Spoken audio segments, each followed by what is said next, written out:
Good morning, students. How are you all? Hope you all are fine at home. Very good. I am also fine, students. Shall we start the next lesson? Company management.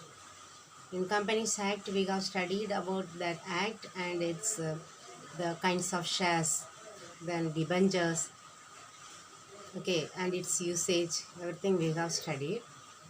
Now we are going to learn about the company management, how the company is managed.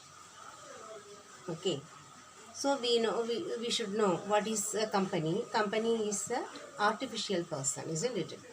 So it cannot manage its own affairs since it is not a human being. But human beings' help is needed to manage the company's affairs. Okay, because it is having a long life, that means perpetual succession. That is another important feature of a company than other form of organizations. So since it has a continuous life till its death, somebody has to manage its affairs of the company. So the human beings, those who are needed to uh, manage the affairs or the activities of the company are called the board of directors. So company management is done by a group of human beings. Okay, they are called the board of directors, not only one person. Here at least the minimum number will be given. Okay, the board of directors only have to uh, manage the affairs of the company. They are the group of human beings. Okay, they are responsible to run the company's affairs. Okay, so each person in the board of directors is called a director, director of a company. So what they do, what is their work? Uh, they have to control the affairs, means they have to manage the affairs, they have to control the affairs of the company, they have to guide them, okay, and they have to direct the company towards what they will direct the company towards the successful achievement of the objectives of the company. Okay, because that is their main responsibility, their duty to achieve the objectives.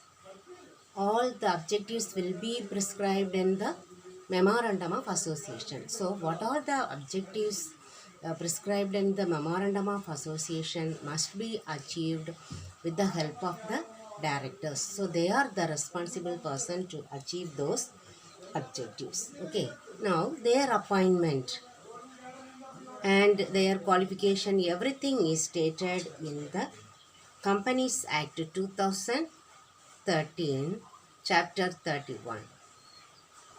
11. Okay, Companies Act 2013, chapter 11, it is mentioned the appointment and the qualifications. Okay, everything is stated in chapter 31 of Companies Act 2013.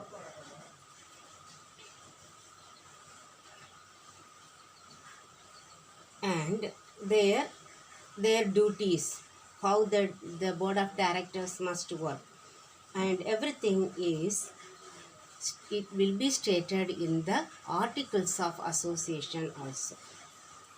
Okay, and some of the provisions of the Companies Act. Okay, their position, their selection, everything must be stated in the articles of association and as per the provisions of the Companies Act. Okay, so we can say the board of directors are the eyes of the company. Okay, because they are fully responsible. So a person, for a human being, what is very important to function? Eyes. And the activities, the brain is very important. So we can say they are the brain of the company. Then the hands, legs, isn't it? Hands only work. So we can say they are the hands of the company. Okay, so as the organs, important organs in the human body helps the effective, efficient functioning of a human being. In the same way, the directors are the important persons for the effective and efficient functioning of a company. Okay, so what they do, they are framing the policies. They must frame the policies and they have to help them how to implement the policies. Okay, whether the policies are implemented, that must be um, that may that must be watched, okay, often, whether it is they must have a follow up of the policies, whether the framed policies are implemented and whether they are achieved. Okay, and whether the objectives are achieved, what are the objectives mentioned in the memorandum are achieved, they have to have a follow up.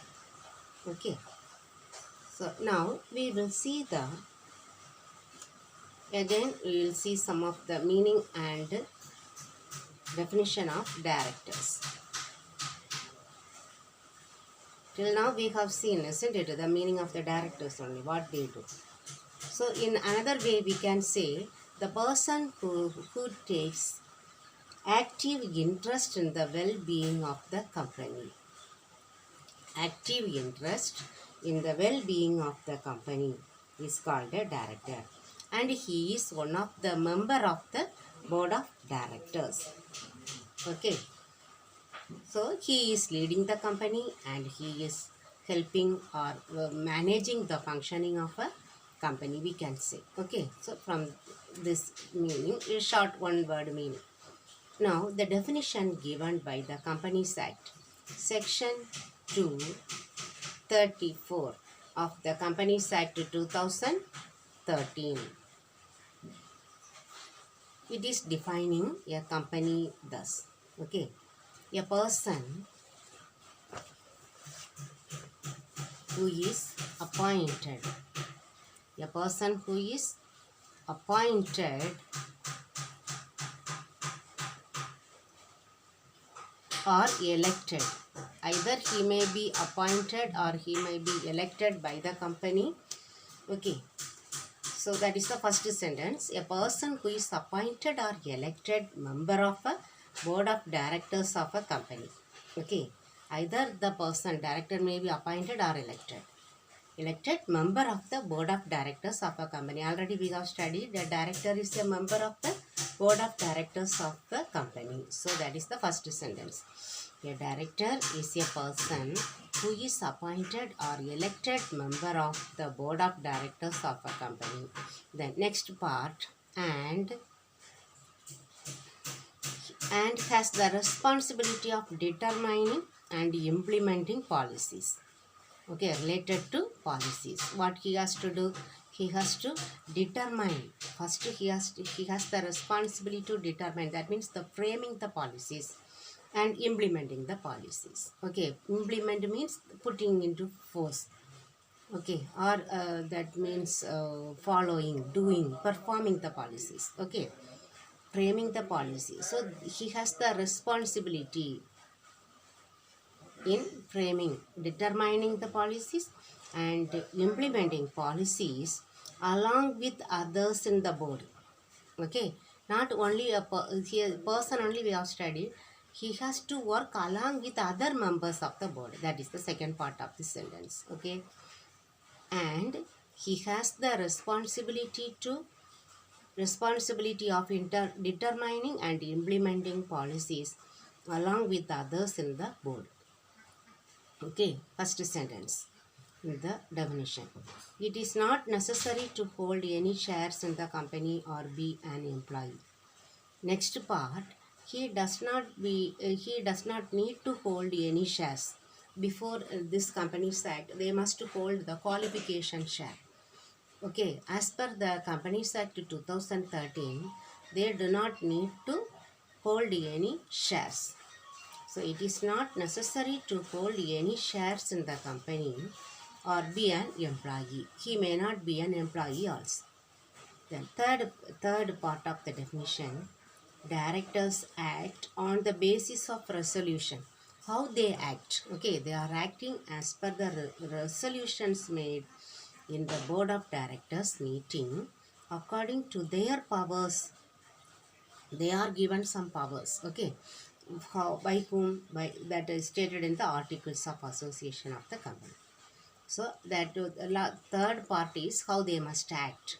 Okay, the directors act on the basis not their own. Okay, their own regard they cannot act, but as per the resolutions made in maybe the ordinary resolution or special resolution. That is it.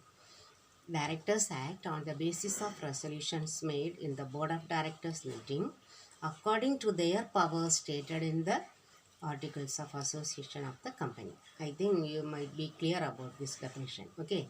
A person who is appointed or elected member of the board of directors of a company and has the responsibility of determining and implementing policies along with others in the board. Then second part, it is not necessary to hold any shares in the company or be an employee. Third part, directors act on the basis of resolutions made in the board of directors meeting according to their powers stated in the articles of association of the company. Okay, now the maximum and minimum number of members of the board of directors. Okay, number of directors we will write, number of members, number of directors in a company. Okay, this is stated in section 149. 1 of the Companies Act. Every company, each company shall have a minimum of 3 directors for if the company is a public company. Okay, must have a minimum of 2 directors if the company is a private company. And the third one person company, 1 director. Okay, if it is, this is the minimum number. Okay, every company shall have a minimum number of three directors. In the case of a public company, 2 directors in case of a private company, and 1 director in case of a 1 person company. And maximum 15 directors. A company can appoint 15 directors in a company, in a particular one company. Okay, if they need more than 15 directors, what a company must do? They have to pass a special resolution. Okay, majority must accept. Okay, special resolution in the general meeting. That means the shareholders meeting. Okay, that must be needed. But central government approval is not needed. Central government approval is not needed. Okay, but they have to pass a special resolution in the general meeting to appoint more directors than 15 directors. Okay, but this act has been started in 2013, isn't it? So the act has given 1 year period.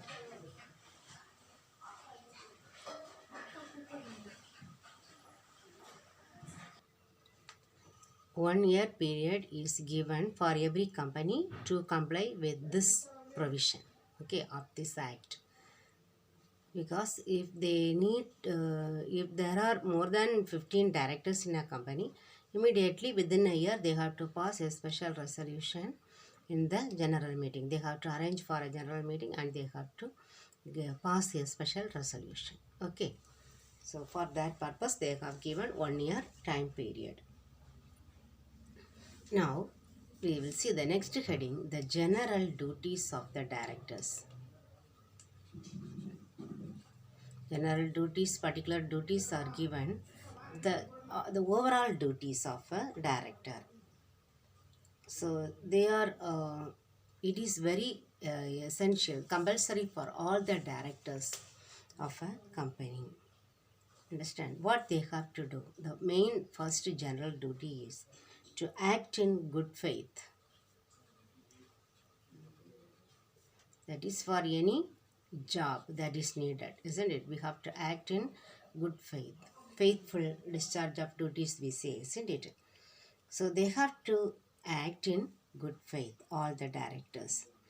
Because they have studied, they must show the active interest in the performance of the company.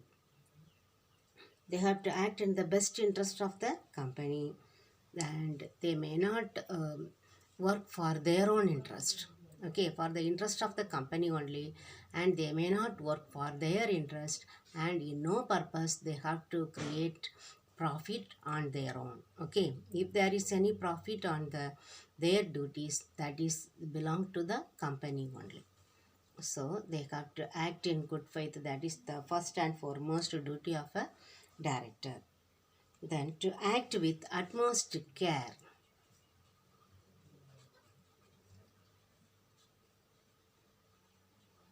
So he has to act with utmost care, full care. Carefully he has to discharge his duties. Okay, he may not be negligent or ignorant. Okay, of any of his duties. Okay, he must perform with utmost care his duties. Okay, and he must be very prudent and careful. Okay, he must be wise in performing his duties. Okay, that is the second main duty of the director. And the third one is not to delegate his work. Delegation we know, isn't it? Assigning his duties to others. So here the director may not delegate his works to his subordinates. If he is supposed to do that work, he must do that work. He may not perform that, he may not delegate, or he may not give his works to his subordinates.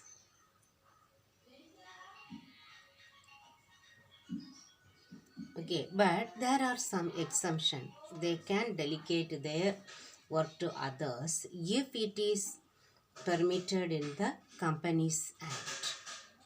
Some of the delegation may be permitted to delegate. Okay, that one he can delegate. Either in the Act or in the Articles of Association.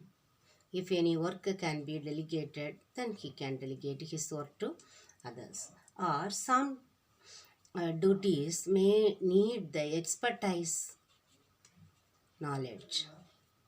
That expertise need, okay, in expertise to work he needs, then that work also can be delegated, because he may not be able to do that work. Okay, any expertise to knowledge is needed to perform such work, then those work can be delegated to those persons, those who are the experts.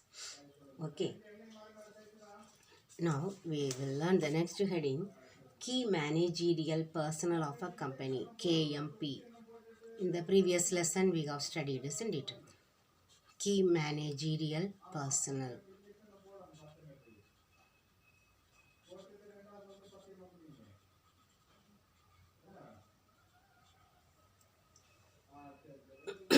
Okay, this one, the new introduction we have studied in the Companies Act 2013.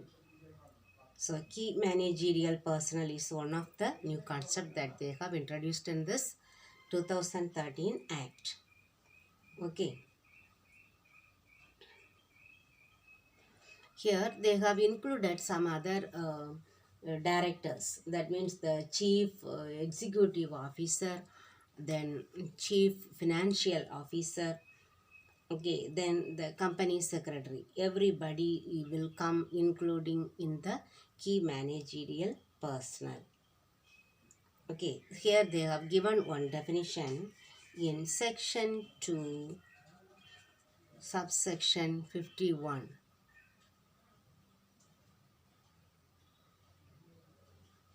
Subsection 51 of the Companies Act, the chief executive officer. Okay, the key managerial personnel means chief executive officer. Then second one, the managing director or the manager. Okay, then the company secretary.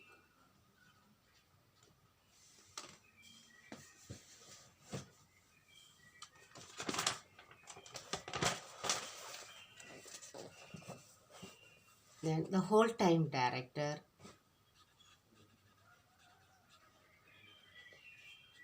Whole time director. Then the chief financial officer and other officer. Any other officers, maybe the human resource officer. Okay, so all these will come under the heading the key managerial personnel. It's the simple definition given in the act. Okay, section 251 of the Companies Act 2013 says the key managerial personnel includes the chief executive officer, the managing director or the manager, and the company secretary, the whole-time director, chief financial officer, and any other officer. Okay. Here, which companies have to appoint this key managerial personnel? Okay, which companies? Every listed company must appoint the key managerial personnel. Listed company we know that is listed in the stock exchange. Okay, the stock exchange there will be a list given. If they want to list their name in the stock exchange, they have to follow some formalities. Then only their name will be listed in the stock exchange. So that listed company must follow this key managerial personnel. And every public company having the paid up share capital, paid up capital of rupees 10 crore or more. Okay, if a company has 10 crore paid up capital or more paid up capital, and if that company is a public company, they have to appoint the key managerial personnel. Okay.